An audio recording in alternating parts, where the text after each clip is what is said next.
What's up mga kapuso? Ito po ang mga ganap na dapat po natin abangan dito lamang po sa ating kapatid.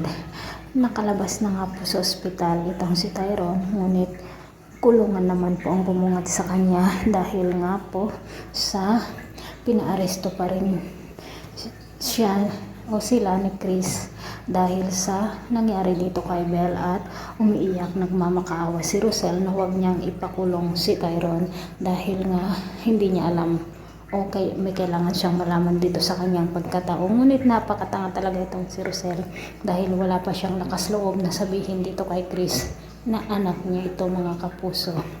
Dahil nga rin dito sa nalaman ni Tali na magkarelasyon nga sina Darius at Melania. Pinunta nga po niya si Melania, ngunit sinabi ni Melania na wag niyang isusumbong ito kay Rosel dahil hampon lamang daw ito at siya daw ang kanyang nanay. Hindi naman naniwala si Tali dito sa sinabi ni Melania, bagkos ay pinagmumura pa niya ang babaeng ito mga kapuso.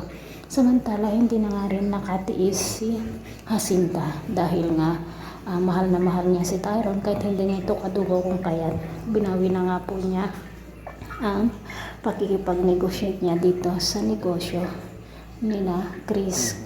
Kaya't pera na nga sana, ngunit naging bato pa. Malaking tulong sana si Jacinta dahil nga nalulugi na ang kumpanya ni na Chris Dama, pero dahil na rin sa kagagawan ni Via ay hindi na nga po ito natuloy sa pag-i-invest ni Jacinta. Samantala mga kapuso, dahil nga rin naaawa na si Malu dito kay Tyrone, ay sinabi na nga niya dito kay Chris na siya ang ama nito, na magkapatid sila ni Belle.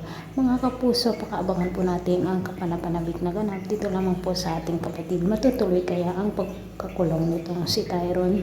Anong action kaya ang gagawin nitong si Chris? Samantala, ano ang gagawin ni Via kapag nalaman niya ang mga sikreto ni Chris at itong si Malu? Pakaabangan po natin. Bye-bye.